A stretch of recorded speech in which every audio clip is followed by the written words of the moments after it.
Hello, and welcome to the A.D.H.Deep-Dive, the show that's not about ADHD, but is filled with proof it exists. My name is David J. Mund. To the audio listeners and to the video viewers, this is the first podcast I am doing since getting in my fake flipper tooth. To those who don't know, and there's plenty of stuff we're going to talk about today. A few episodes ago, I communicated to you that my tooth when I was younger got bashed out. I fell on some ice. And they put in a fake tooth with a crown via a root canal. And for 20 years, that's just what it was. And recently I had a tooth infection in that root. And they thought maybe I needed to do another root canal, but I couldn't, because the gums were not structurally strong enough to hold another fake root post. And so instead of doing that, they had to take out the tooth completely, and now I have basically a retainer in my mouth that holds this fake tooth. If you can see, it looks relatively real. It feels incredibly strange. I have not quite gotten used to it, and I certainly have not gotten used to the way I see myself in the mirror. Unfortunately, even before this occurrence, I was a guy who looked in the mirror and hated who he saw. Philosophically, sure, but physically, I have severe body dysmorphia issues. I look at myself as a person who's not particularly attractive in any specific way, which is fine. This is not about that. It's more the fact that, I didn't like who I saw, and now I see that guy with one less tooth up front. Because this thing gets popped out at night or in the morning when I get up to, whenever I look at myself in the mirror, whether that's brushing my teeth or just examining myself, it's shocking. It's genuinely shocking. And the only other way to deal with this is to get a permanent denture. Or not a denture, an implant, which is about $5,000 to $6,000 here in the States. And I don't have insurance, and even with insurance, that covers basically none of it. And so there's even been put into the line of consideration going to freaking Mexico to get this done for cheaper, because with the flights and then whatever, I don't know. I don't know how serious I am about it, but it's very strange. I have not fully gotten used to it yet. I'm still talking a bit weird when I have it in. It feels a bit strange, rubbing up along my gums. I don't know that it fits as well as it should or could, or if this is just what it is. It's just a strange sensory experience, and I wish I could explain to you how little I enjoy this. I'm like a person who just got a retainer in, or who just got braces. I'm drooling a little bit. I'm slurring some words. I'm nervous to shield my smile a little bit. I'm getting used to it. I'm getting better. It's tough. And without it in, I can't say my F's or my V's. With it in, I'm struggling with T's and S's and SH sounds. It's just a strange sensory, exactly right there, a strange sensory experience. But that's not all we're going to talk about today. It's definitely part of what we're going to talk about today. Recently, I think for my birthday, I talked about, my birthday episode, I talked about doing mushrooms. And that was awesome. I had a fantastic, wonderful experience. That was June 10th. We are now in August. And I recently took mushrooms again. And I might want to talk about that in as great of detail as I can, while also withholding some information that I choose to keep private. But I think it's worth it to discuss in general. I decided that needed a little bit of time out in the middle of nowhere. So went to a place I haven't been in a very long time. There's a cabin out in the middle of the woods that I've had access to since I was a kid. And I want it to be as remote as possible. Usually when I do mushrooms, I turn my phone off because I don't really like electronics to begin with. Whoops, sorry, I bumped the microphone. I don't really like electronics to begin with while I'm on mushrooms, but I especially don't like my phone. I feel like there's a dark energy that gets emitted from my phone because my instinct is to pull it up and check social media. And not just like, hey, what are all these cute pictures that everyone's posting on Instagram or these fun things that people are up to on their social media. It's like, go to the Reddit news page or the Reddit homepage where horrible, horrific things are happening all across not only the United States but around the world. And when I'm on mushrooms, I'm like, I cannot deal with the outside world. I need to deal with what's inside first. And there was no particular agenda in this mushrooms trip. I think before, the first time I took them this year was me setting up the intention to feel joy.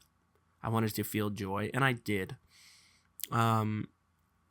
This time, there was less intention beyond just like peace. I wanted to have peace. I wanted to come out of this with a sense of peace. Brother, let me tell you, this one was a wild ride. I got stuck for a minute in what is known as the bad place internally. I usually only take a gram. I think the most I've ever taken is a little above 2 grams. But the best way to take it for me is a gram. It's just enough to really give you the true experience, but you don't see God. Which, to be clear, I've only done a handful of psychedelics. I've done psychedelics a bunch of times, but I've done mushrooms and acid, and I've taken MDMA and ecstasy. I don't know that I consider those psychedelics. They're hallucinogens. But I've never done DMT, which is something that I'd be interested to do in the future. I feel like I'm not ready for that, and apparently, even if you are ready for it, you're never ready for it. And I've heard wonderful, fantastic stories about how people feel after their DMT experience. I ain't ready for that. I don't think. I could be. Who knows? Maybe that's a thing for the future. Main thing is, mushrooms is my drug of choice at this point. I think it's also worth it to note that I haven't talked about this in a while on the podcast, but I have not smoked weed in a long time at this point. I think the last time I smoked weed, I was shooting the Panic Bleed video for Concave Notions, and it had been a long time before then that I had smoked weed, so I just took a hit off of a joint while we were doing that. And then before then, it had been months. And for listeners of the podcast, those who are familiar with me and my life and my trajectory with my relationship with weed, it had been like 15 years straight that I had been smoking weed. Like, not a day off. Had not stopped in a long time. So it's really interesting to see where my relationship with weed has gone.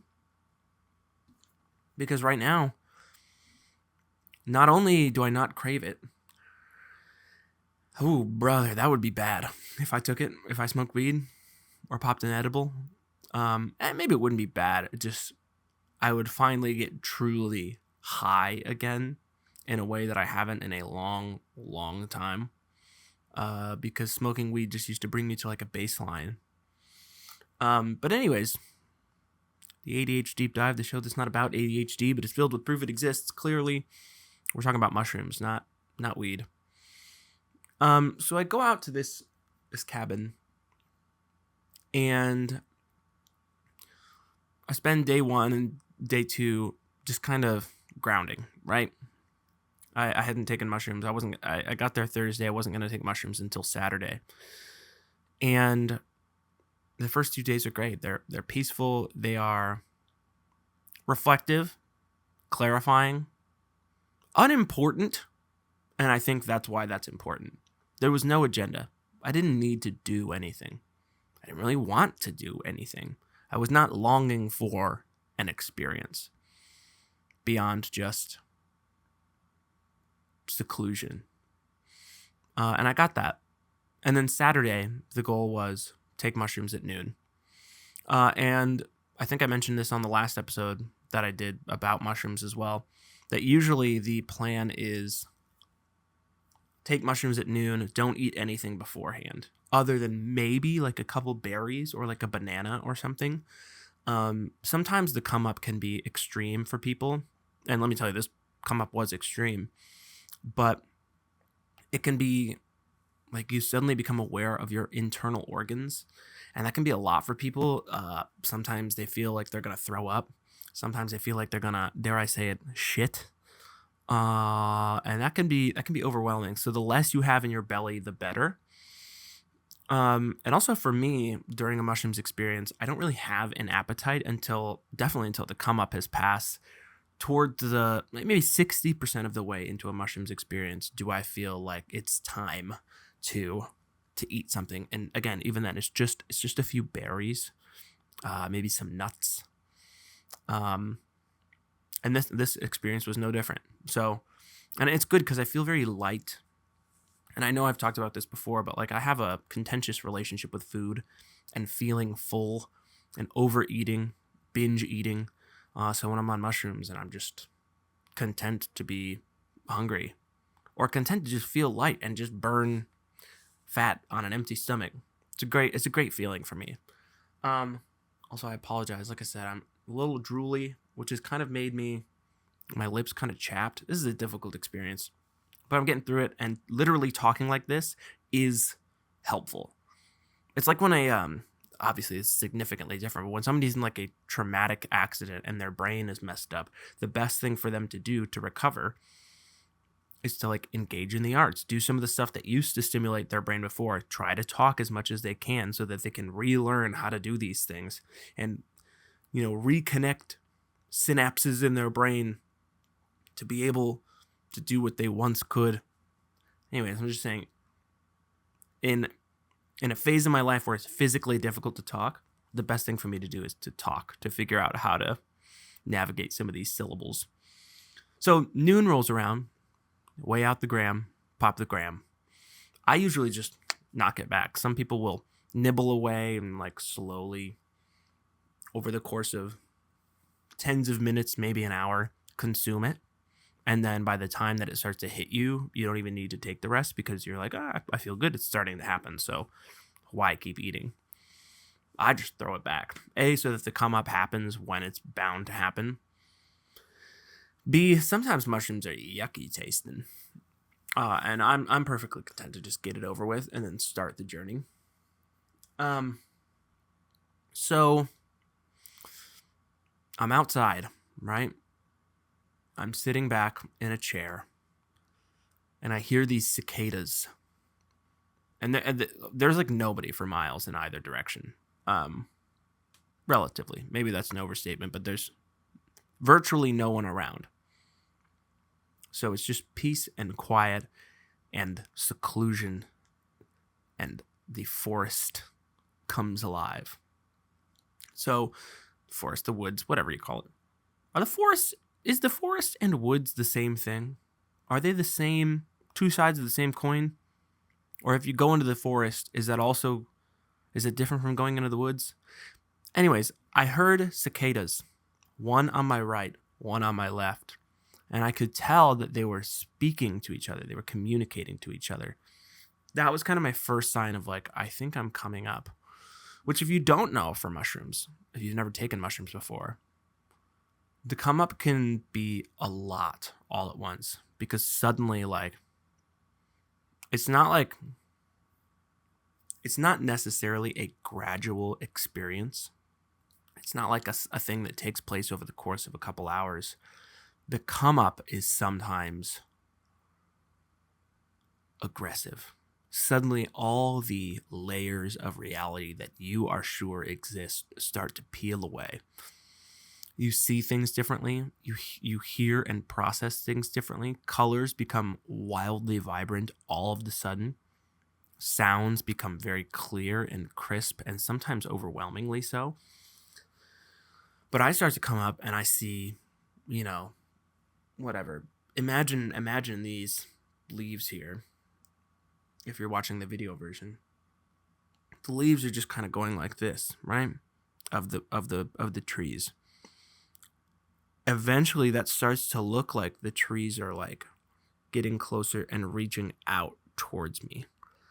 And I start to feel the first semblance of a theme that I ended up coming back to the entire trip, was that the earth is ready to consume me at a moment's notice. I am part of this earth, not just in like my physical being now as it exists, but when I die, the earth is just going to come up, pull me back in, and I'm going to become the matter of which I'm already currently standing on. Reconnecting with the mothership, and the mothership is the earth. So yeah, the trees start to feel like they're reaching out, not in the way that like acid does, because if you take acid, sometimes like things literally become alive. Like you start attaching, well, this is all subjective. I start attaching like human characteristics to things. Like one of the first times I ever took acid, I was with my partner at the time, and her and I were playing with these flowers, and we plucked a flower petal off a flower, and we were like touching our arm with it. But as we were touching our arm, this flower petal was like a boinging. It wasn't just like resisting because of pressure up against our arm. It became alive, and it was literally like I attached sentience to it, having a fun time jumping on my arm. Things become cartoonish and suddenly, like I said, sentient, and what's the word I'm looking for? They just become alive. On mushrooms, things become alive, but in a different way. Animated, not cartoonish. Animated in the sense that like, not like a physical like cartoon animation, but they move more. Things breathe a little bit. They dance a bit. They pulse and shift and morph and collide. And so the trees start doing that, and that's my first glimpse of like, oh man, I'm coming up. But then again, I hear the cicadas. I hear one do their like meep sound. That's my impression of a cicada. And then the other one meep on the right. And they've got to be maybe 100 yards away from each other at least. And then when the other one goes, then by the time the next one goes, I can tell that it's closer. So I start to tune into like they're trying to kind of like locate each other. And they get closer and closer and closer. And eventually I'm so overwhelmed by these sounds that I'm like, I want to get up and like tune in a little bit more. So I stand up and I start feeling, I've got no shoes on at this point.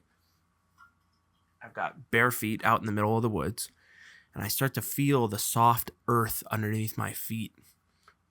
And again, I start coming back to like, whoa, how strange, like the dirt doesn't feel like dirt.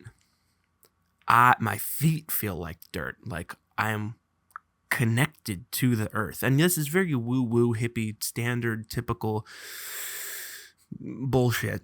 Like, man, I felt like I was part of the earth, man, and like colors were alive, and like the trees were just like dancing, brother. But like, it's trope and cliche for a reason. That feels real.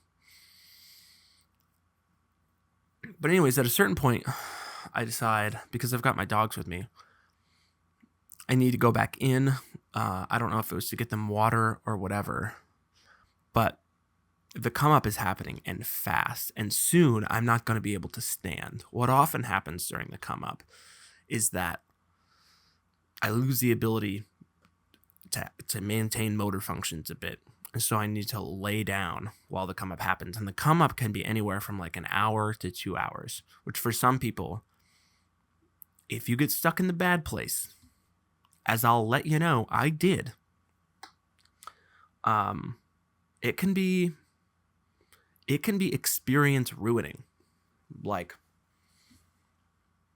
I know many people who took mushrooms many, many times and then had one bad trip and were like, I'm done forever.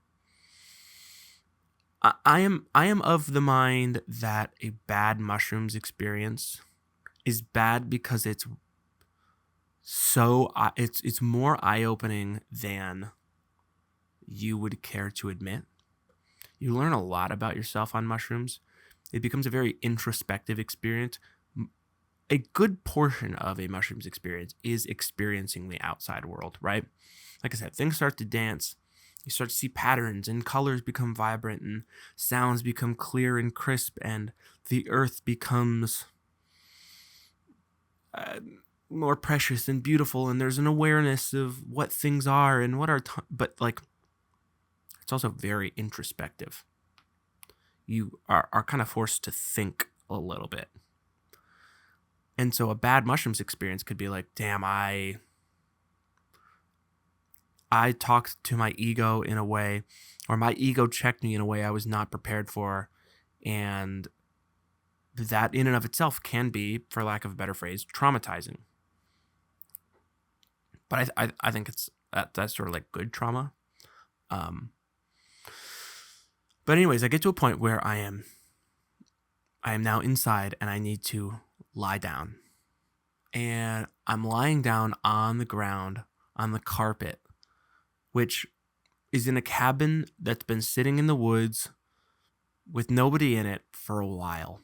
And it's so shady in that area because the woods completely surround it that it stays really cool inside the house.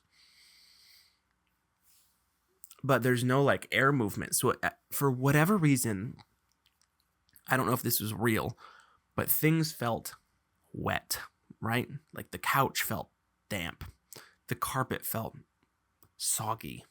Only when I'm on the mushrooms, not in reality, or not in base reality. But at this point, I'm on the ground and I can't do anything about it. So I need to just embrace the feeling. And there's this deer head mounted up on the wall that just so happened, as I'm laying down, to be right in plain view of me. So the entire time he was kind of like towering over me, looking at me, not judging me.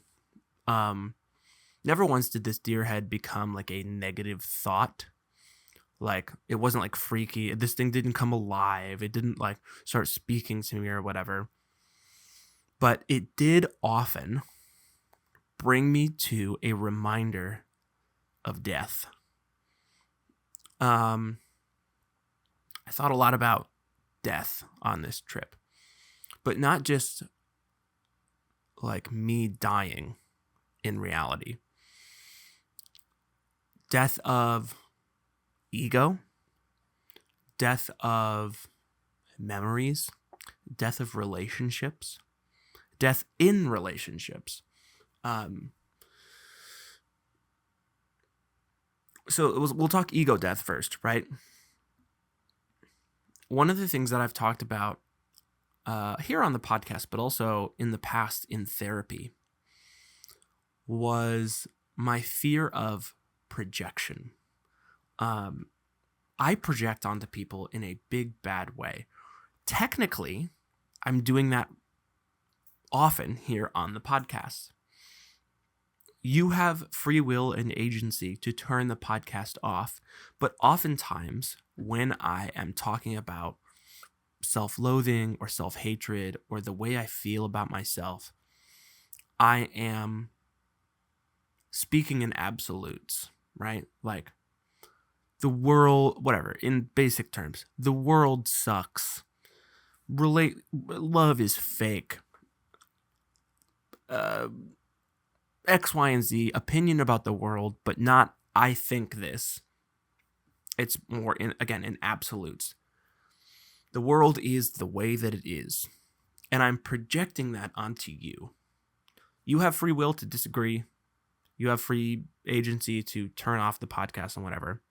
But unless I'm specifically saying, I think this, and instead I'm saying, this is, as projection, you might not feel that way. But more than just that, I project my thoughts onto other people. So again, let's stick on that self-loathing. If I think I suck, right? Therefore, I assume everyone thinks I suck. Because I think I suck. You probably do too. And I had an episode with my dear friend Molly Tiesma some months ago where I talked about how I just want to get to a point in my life where people think I'm good. Where people,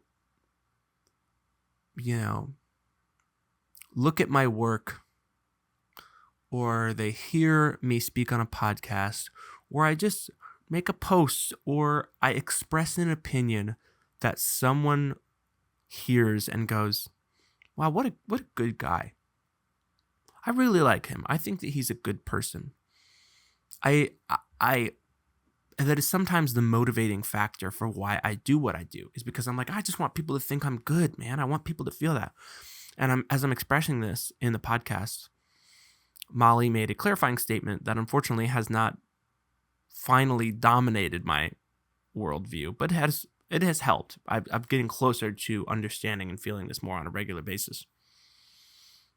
She said something along the lines of like, well, you do this work, you say these things, you express these opinions, and people do give you the accolades. People do think that you're good. People do tell you that they love you and that they appreciate you and they want you in their life. But you don't believe them.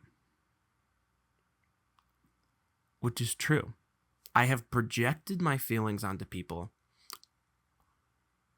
in a way that my psyche wants them to confirm all the worst things I think about myself or the world. It's like if I express a bad opinion on the podcast, it's not just because I have the opinion, it's because I want you to come and be like, yeah, I also hate life. Or maybe not even just in that, even if it's just 100% personal, you say, yeah, David, actually you do suck. You are loathsome. You are unattractive. You are untalented. I express these opinions about how I feel about myself so that you can validate them with your own hatred. Because I know everybody hates me. I know everybody's just tolerating me. I know nobody actually loves me, but they feel bad for me, so they don't have the courage to tell me all these horrible things that I think about myself. It's projection. It's toxic. It's terrible. It's unfair. But it's who I am and it's what I do. So as I'm laying on the ground, being towered over by this severed deer head, not only am I thinking about, well, we'll talk more about the earth consuming me, but I start thinking about that. I start thinking about how I'm projecting onto everyone and how horrible that must be as a person who loves me and cares about me, to hear how little I care about my own self, how much I struggle to accept love or validation or kindness.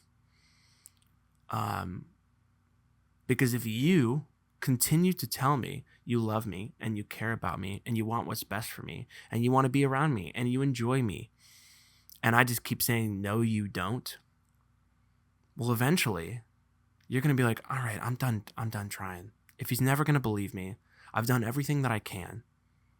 I'm done here. I got to walk away. And I have done this in relationships. It's a horrifically toxic trait that I did in many past relationships, where I said, I hate myself.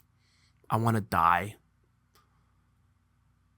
The only reason you haven't left me yet isn't because you love me. It's because you'd feel bad that if you left me, I'd kill myself.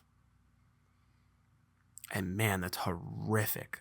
It's horrific to tell someone. It's horrific to hear about yourself, because if you love me and you've done everything in your power to convince me that you do love me, and I'm just telling you, no, you don't, and there's nothing you can do to change my mind,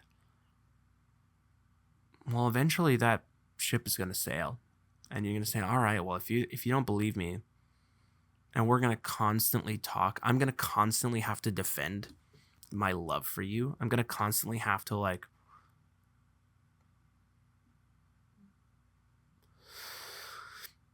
it gets old, and you have every right to leave, in my opinion.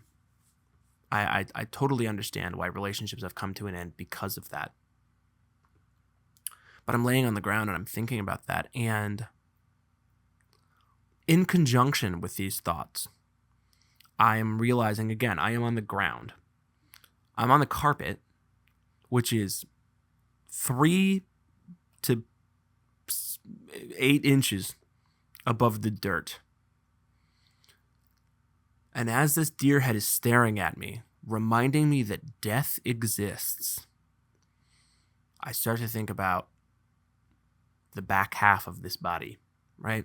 Yeah, I've talked about already with someone that there's this tropish opinion that when you were a kid, or tropish thought or joke when you're a kid, and you see the deer head and you're like, where's the back half? And you're like, well, the back half is on the other side of the house.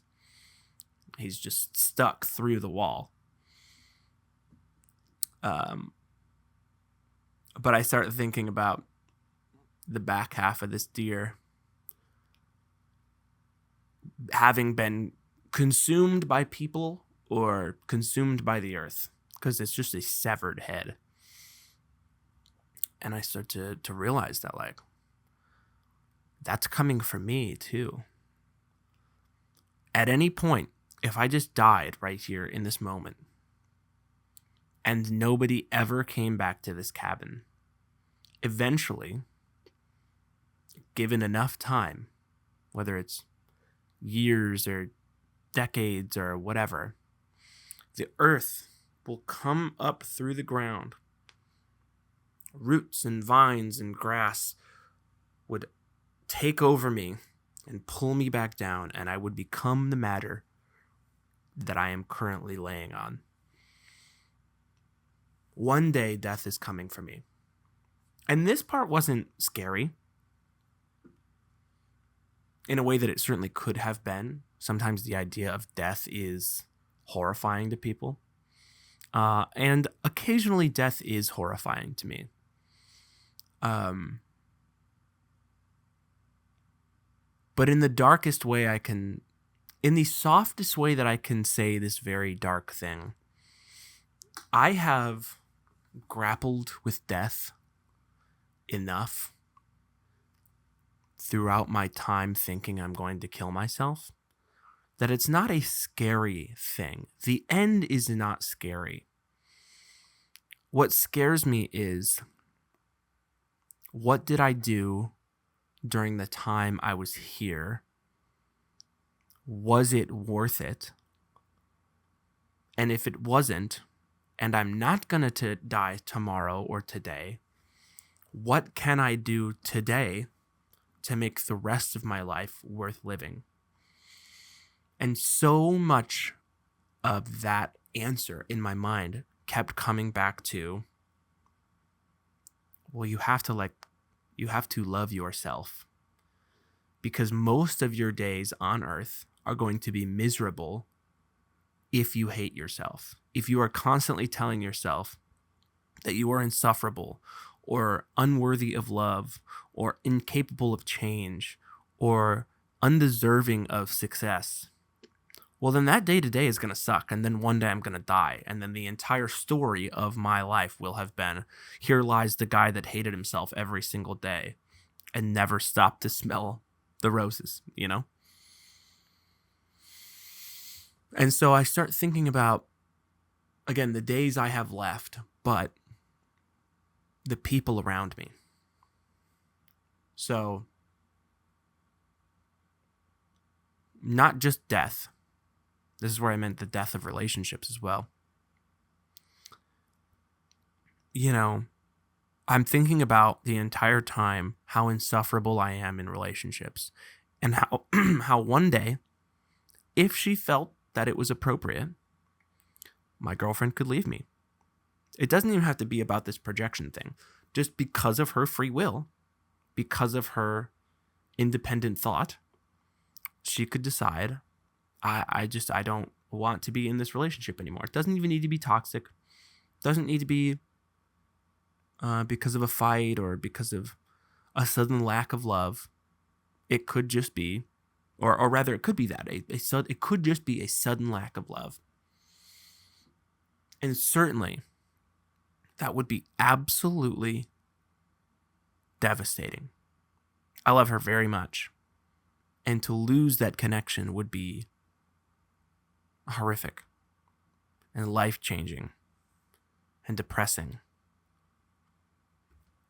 But it would also be lonely. Because not only am I losing this person, I'm losing a piece of existential validation for my own calculation of my worth of love, my worthiness of love. Because right now, I believe that she loves me. I believe there are many people in my life who care about me and who love me. But in this particular relationship, and again, it doesn't even need to just be about this intimate relationship, in like a relationship, like a dating sense. It could be, a dear friend, even an acquaintance. So much of my own view of my own self-worth is placed on the shoulders of the people who carry the burden of loving me. And if they leave, the only thing I have left when it comes to, like, if the rapture happened, I would miss their presence, but suddenly I am forced to deal with my own view of my own self. I've projected all of my feelings onto everyone around me and have left no room for how I actually feel about myself.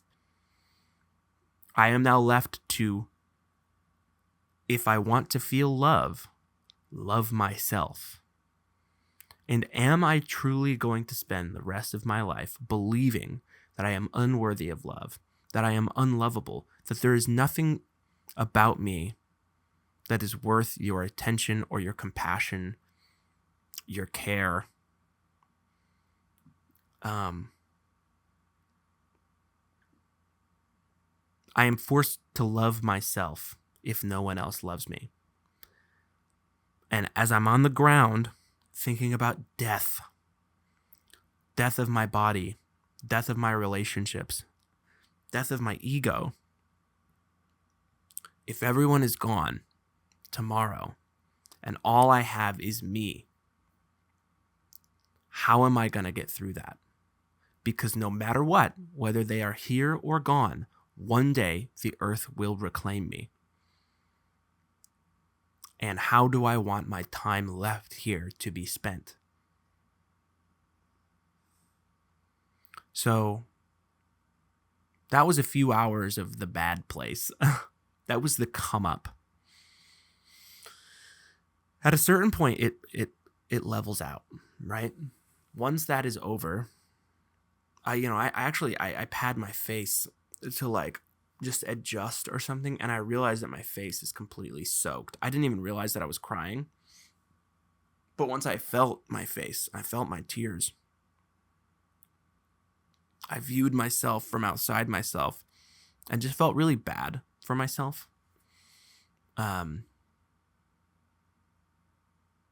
Because if I'm looking at this guy laying on the ground, crying, knowing full well that the reason he's crying is because he wants desperately just to love himself.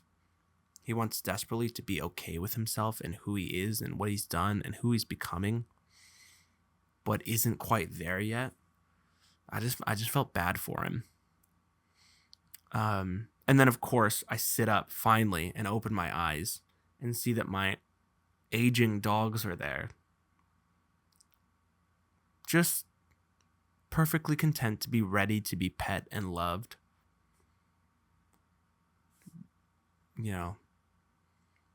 It was definitely sad because they looked old and gray and aged. But I didn't necessarily dwell on the, like, they're gonna die soon. I certainly thought about it because that was, like, part of the experience. Again, was just realizing, like, one day the earth is gonna take them back too, and it's not long from now. But something that happened last time was I just became so grateful for them because they brought me back, and they remind me that I am loved, and not just out of necessity. Like, they don't just love me because I give them food and shelter. Because sometimes when they're not hungry and when they're not cold or hot and they don't need to go out or whatever, they just want to sit with me and they want to lay on me and they want to be held or they want to hold me back.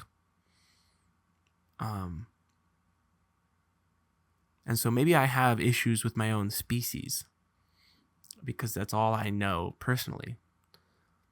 But my dogs love me.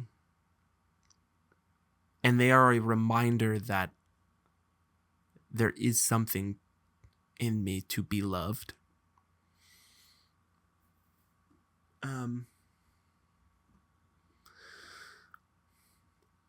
And then I just started hysterically laughing because Gus started snoring and was doing these weird things with his eyes. And I just took in the absurdity of the moment that, like, I was just on the ground for the last 2 hours weeping about the existentialism of death.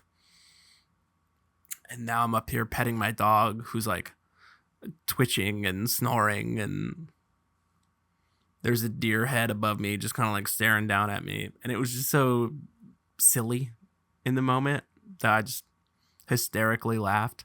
And that brought me back to certainly not base reality. I'm still tripping my balls off. But from that point on, everything was beautiful.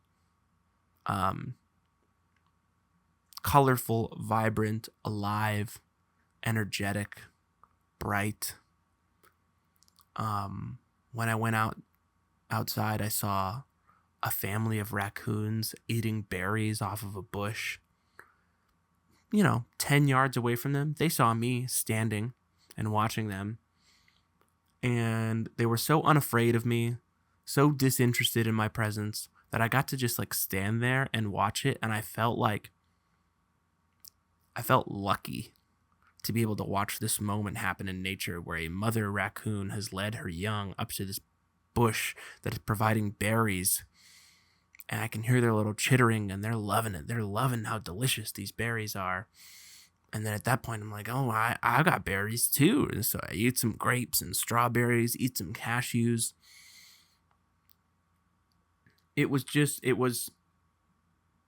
I experienced the full spectrum of emotional attachment to life on this experience.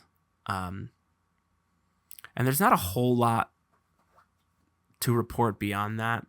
Certainly not that I feel I need to share. There are plenty of things I would like to keep to myself that aren't for this public podcast. But a thing that I was reminded about, unfortunately, I think even this morning,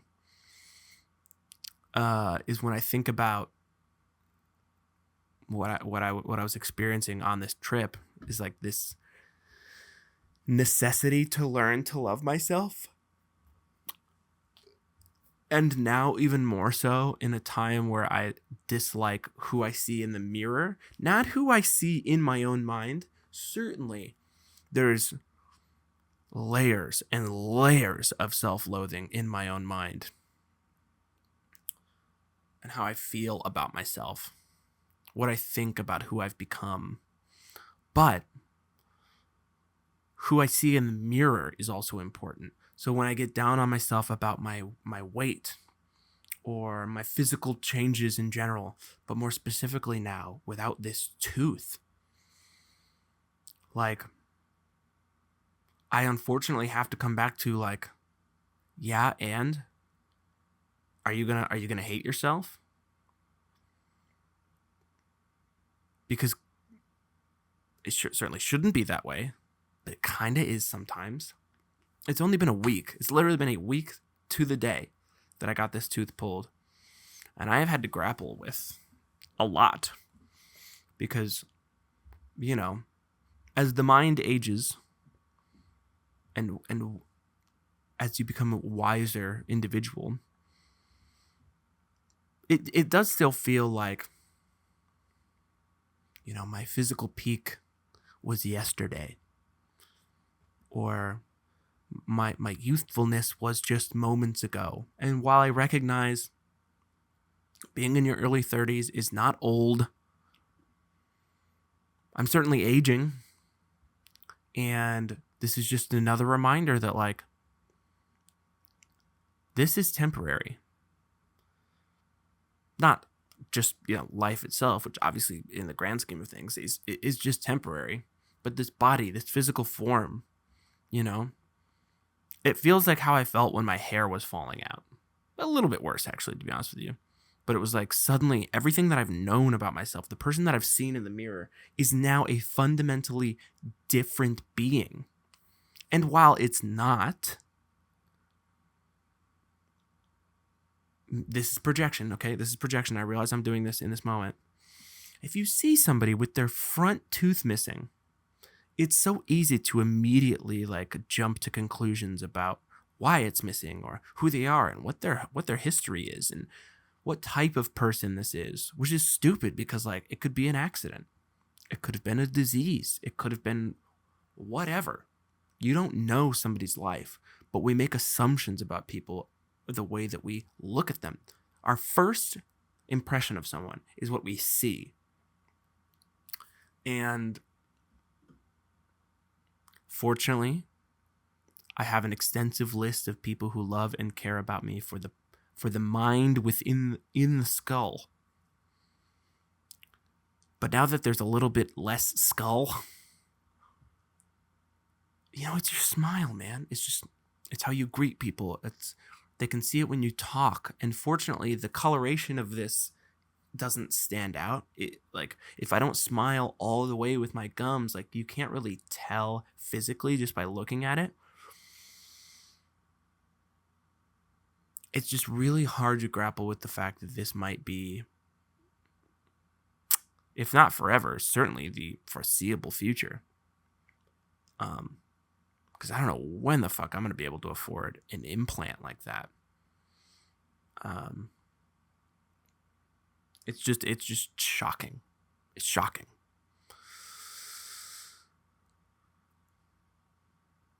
Well, anyway. So I think that's it.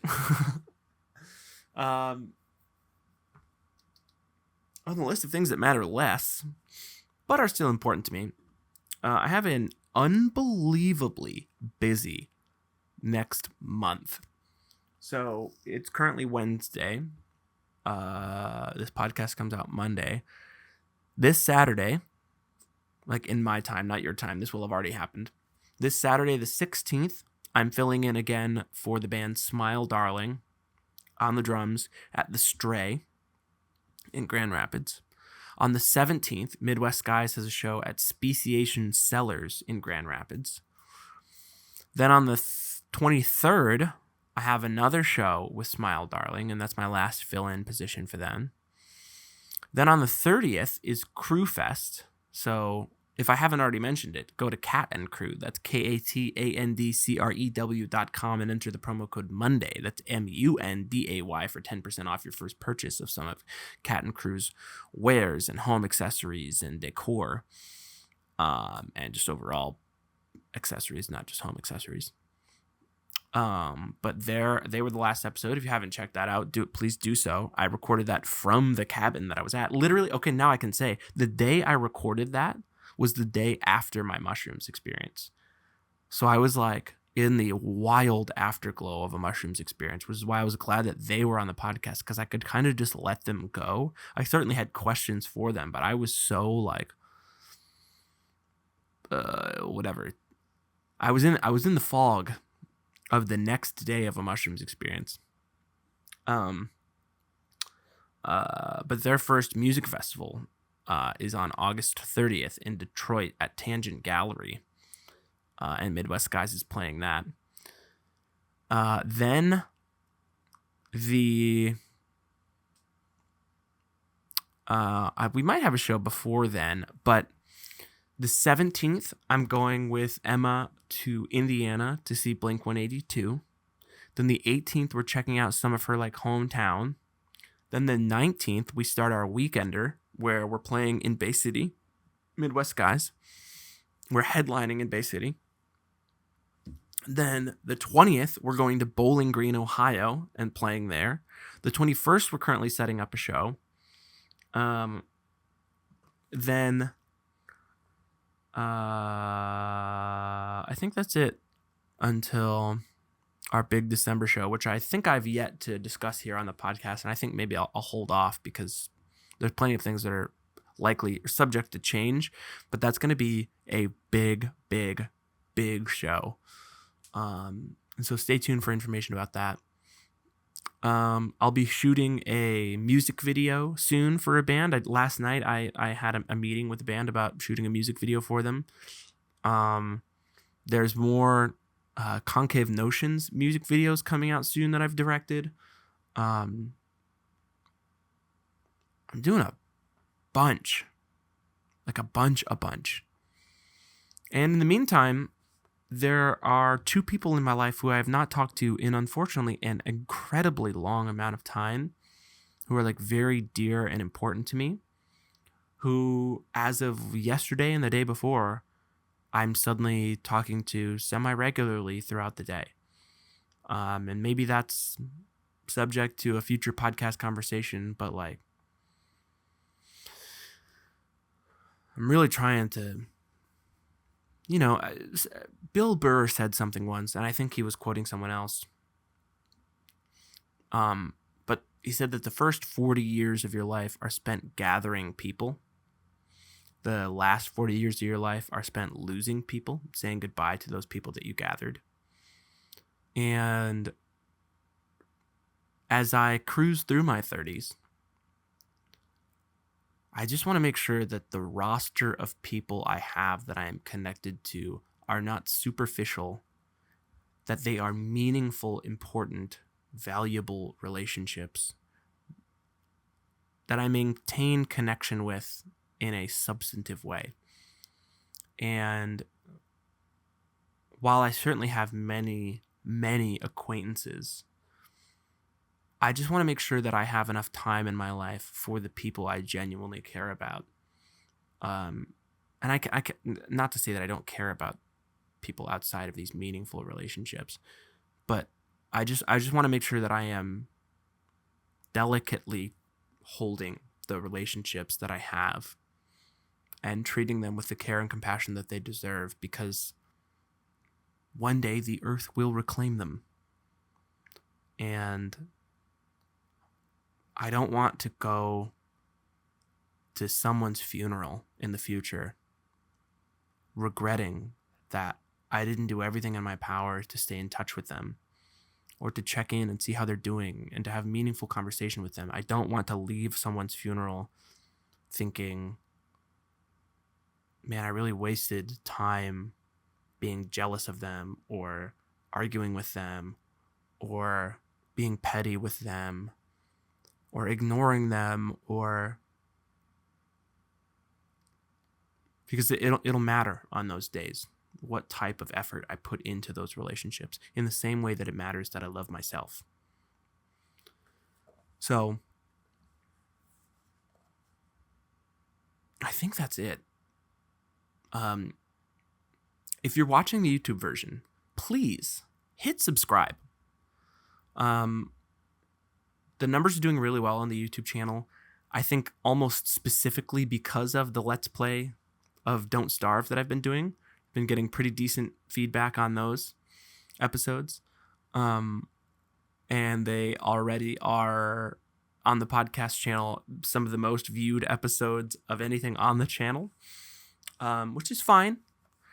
If I view my YouTube channel as a network, that's just a show on the network. and the podcast is a different show on the network, and the Let's Play just happens to be a popular show on the network.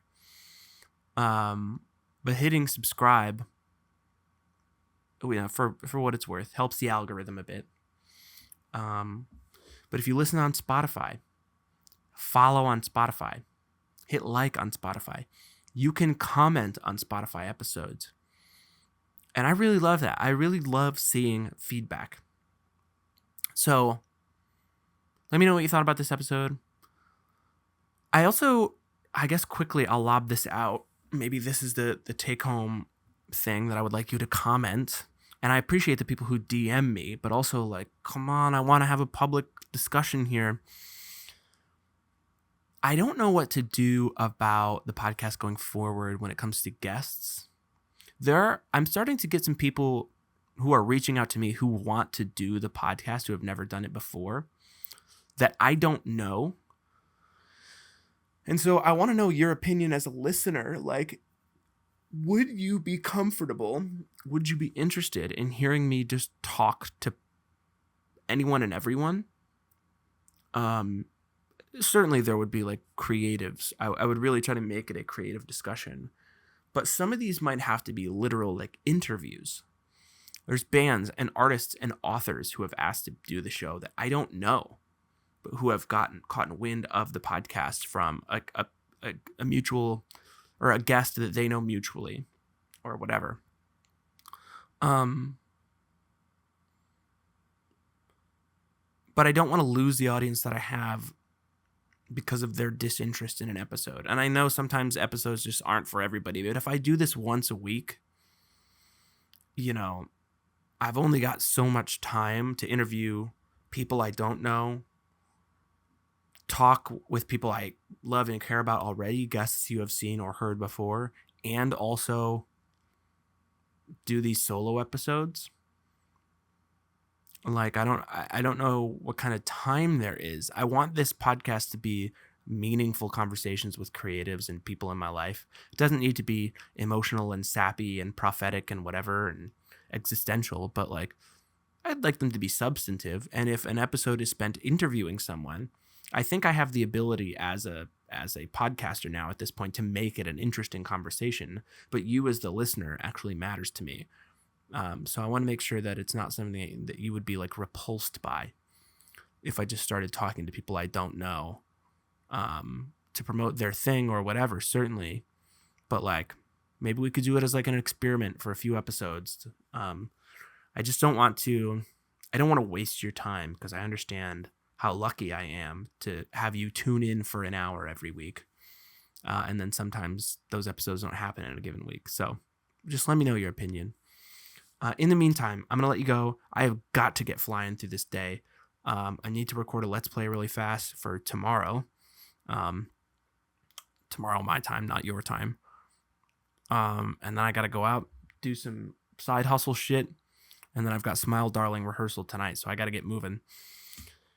For what it's worth, thank you very much for tuning into the A.D.H. Deep Dive, the show that's not about ADHD, but is filled with proof it exists. My name is David J. Mund. I love you very much, and I will see you next time.